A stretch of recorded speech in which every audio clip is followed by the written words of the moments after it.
Hawaii's newest mode of transit saw some hiccups on its opening weekend. Miscommunication was at fault for some stations that closed earlier than scheduled. And one of the trains got stuck on the track near Halawa. Nikki Schenfeld follows up.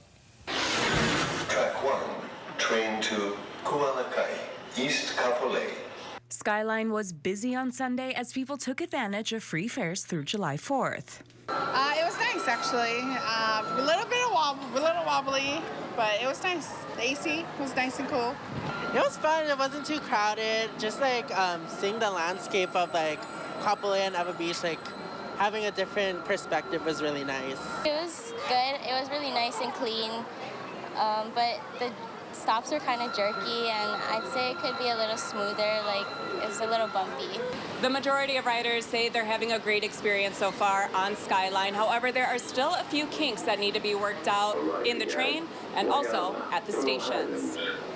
On Sunday, one train was seen sitting near the Halawa station for about 20 minutes. Skyline officials say the gates at the station, which have multiple signs warning not to touch or reach over, became out of sync with the arriving train.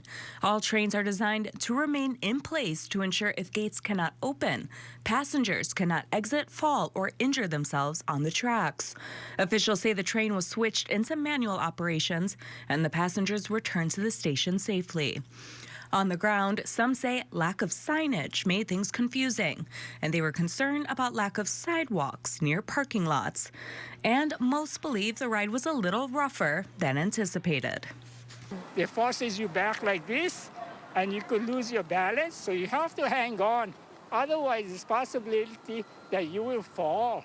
He thinks a notice or warning when the train is about to begin and stop will help. Compared to the trains in Japan, it's way more rough in lateral movements, and the braking was really bad, like really harsh braking instead of nice smooth stops. As for operating hours, there was some confusion Saturday. Several customers said they were stranded trying to get on the train well before its scheduled closing time at 7 p.m. The city says volunteer staff believed they were closing at 6 p.m., like on grand opening day.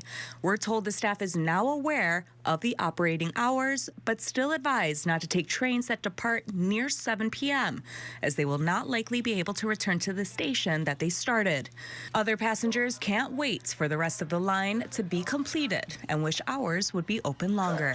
We're really waiting for the airport station. Yes. That's going to be a game changer. Really? But I mean, how long from now is that even TBD, right? Yeah.